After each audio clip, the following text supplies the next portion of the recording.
नमस्कार साथियों। तो आज है 19 अगस्त 2026। दोस्तों, जैसे कि कल रात से लग रहा था, यानी बिकॉज ऑफ जियोपॉलिटिकल अनसर्टेनिटी, या तो बाजार थोड़ा सा वॉलेटाइल रहेगा या तो मार्केट में थोड़ा सा वीकनेस आपको दिखाई देगा। उस हिसाब से आज शुरू से लेकर क्लोजिंग तक मार्केट की सेंटीमेंट देखने को मिला। यानी निफ्टी 50 एक फ्लैट ओपनिंग देने के बाद एकदम से नीचे की तरफ डाउनसाइड मूवमेंट, और लगभग 11 बजे से लेकर क्लोजिंग तक उसी लेवल के आसपास स्टक हो गया था, मतलब फंस गया था, और लगभग उसी लेवल पे क्लोजिंग दिया है। अगेन 24,100 को ब्रेक करके 24,078 पॉइंट पे, बहुत ज्यादा तो नहीं, पिछले 7-8 ट्रेडिंग सेशन में जैसे कि देखने को मिल रहा था कि थोड़ा थोड़ा करके वही थोड़ा थोड़ा नीचे आके आज क्लोजिंग दिया लगभग 0.32% गिरावट के साथ। वैसे दोस्तों, आज जो मार्केट में डाउन साइड होगा इस बारे में ऑलरेडी 50-50। देखिए, आज एक चीज तो बढ़िया हुआ। कौन सा चीज बढ़िया हुआ कि देखिए, ठीक है, जो एक्सपेक्टेशन था उस हिसाब से मार्केट था कि वीकनेस रहेगा, बट एटलीस्ट 24,000 की जो साइकोलॉजिकल लेवल उसको ब्रेक नहीं किया। बट कल दोस्तों इंपॉर्टेंट होगा। कल मतलब बृहस्पतिवार क्यों इंपॉर्टेंट होगा? क्योंकि आज देखिए डाउन साइड देते देते 24,000 तक पहुंच गया। अब कल दोस्तों अगर 24,000 ब्रेक कर गया तो नीचे, अगर ब्रेक नहीं किया तो बाउंस बैक। तो कल दोस्तों ट्रेडिंग सेशन है ना, वो काफी इंटरेस्टिंग होने वाला है। अच्छा, बाकी अगर हम सेक्टर वाइज बात करें, आज बैंक निफ्टी उतना वीक नहीं था। बैंक निफ्टी की पोजीशन अगर आप देखेंगे शुरू से लेकर क्लोजिंग तक वीक जरूर था, बट क्लोजिंग कहां पे दिया देखिए, सिर्फ 22 पॉइंट नीचे, मतलब ऑलमोस्ट फ्लैट क्लोजिंग आज हमें बैंक्स में देखने को मिला। जहां पे निफ्टी 24,100 को ब्रेक करके नीचे क्लोजिंग दिया, वही अगर हम बात करें बैंक निफ्टी, आज फुल डे आप देखिए 57,000 की जो क्रूशियल सपोर्ट जोन उसके ऊपर ही था, और मोस्ट इंपॉर्टेंटली काफी ऊपर आके क्लोजिंग दिया, यानी 57,239 पॉइंट पे।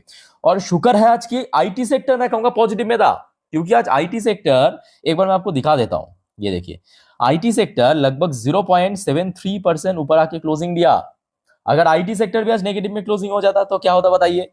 निफ्टी और थोड़ा नीचे आ जाता है कि नहीं? बट बाकी बात करें, आज जैसे कि निफ्टी, नेक्स्ट 50, मिड कैप वगैरह, ये सब आज नीचे था। तो जिस वजह से दोस्तों पूरा पूरा चांस है कि आज आपके पोर्टफोलियो जरूर नेगेटिव में क्लोजिंग दिया होगा। क्या आपकी पोर्टफोलियो की स्टेटस है? कमेंट करके प्लीज बताइए। अच्छा, नेक्स्ट 50 0.5% गिरा। Bank, mid cap 100, Nifty 500, Nifty 100, कुछ ना कुछ, ऐसा नहीं कि बहुत ज्यादा गिरा, बट थोड़ा बहुत वीकनेस तो हमें देखने को मिला, ये कंफर्म है। अच्छा, इसके अलावा निफ्टी एनर्जी सेक्टर 1% के ऊपर गिरा।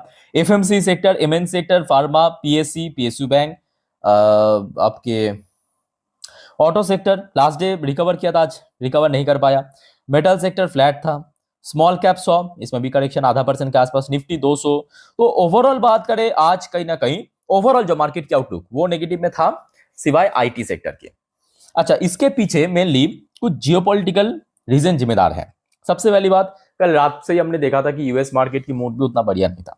यूएस मार्केट में डॉ जोन्स की बात करें 0.22% नीचे, same to same Indian market की तरह, मतलब ऐसा नहीं कि एकदम क्रैश कर गया या बहुत गिरावट, ऐसा कुछ भी नहीं है, बट वीकनेस वही चीज हमें देखने को मिला। नैस्डैक कल रात में काफी गिर गया था, 1.33% नीचे आके क्लोजिंग दिया। अच्छा, आज सुबह से जो डॉ जोन्स की फ्यूचर्स अगर आप देखेंगे, अभी तो आपको दिखाई दे रहा है साफ कि 31 पॉइंट ऊपर चल रहा है, बट सुबह से बहुत वॉलेटाइल था। आप इस चार्ट्स को देखिए, इस लाइंस को देखिए, आपको कितना वॉलेटाइल नजर आएगा। सेम चीज अगर आप नैस्डैक कंपोजिट की जो फ्यूचर्स है उसमें भी देखेंगे, तो भी आप देखिए शुरुआत नेगेटिव में, फिर पॉजिटिव में पहुंचा, फिर नीचे पहुंचा, अभी लगभग 24 पॉइंट नीचे चल रहा है। तो अल्टीमेटली बात यह है कि जियोपॉलिटिकल अनसर्टेनिटी के कारण कहीं ना कहीं यूएस की जो फ्यूचर्स है वो भी नेगेटिव में चल रहा है, या तो वॉलेटाइल चल रहा है।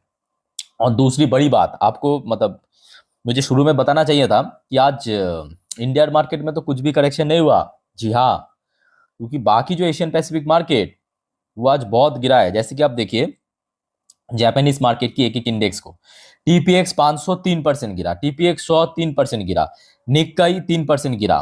तो ओवरऑल अगर हम बात करें, जापानीज मोस्टली इंडेक्स जो टॉप इंडेक्सेस है वो सब आपके नेगेटिव में, वो भी 2.5-3% करके, 3.5% करके रेंज में गिरा। अच्छा, अब आ जाइए चाइनीज मार्केट। आप देखिए शंघाई मोस्टली इंडेक्स 4%, 5%, 2.5% की रेंज में गिरा है। हांगकांग की मार्केट ये भी नेगेटिव पॉजिटिव के बीच में था। साउथ कोरियन मार्केट को आप देखिए क्या कहेंगे, कॉस्डेक्स, केआरएक्स, कॉस्पी, सारे की इंडेक्स आप देखिए 6%, 5% करके रेट में गिरा। और यही वजह दोस्तों, आज आपने नोटिस किया होगा कि अगर आपके पोर्टफोलियो में या आपकी वॉच लिस्ट में अगर कोई data centre AI based company है, उसके शेयर में आज गिरावट हुआ। नेटवेब टेक्नोलॉजी, जी वेनोवा, याद आ रहा है? आज गिरा ना। स्टरलाइट टेक्नोलॉजी क्यों गिरा?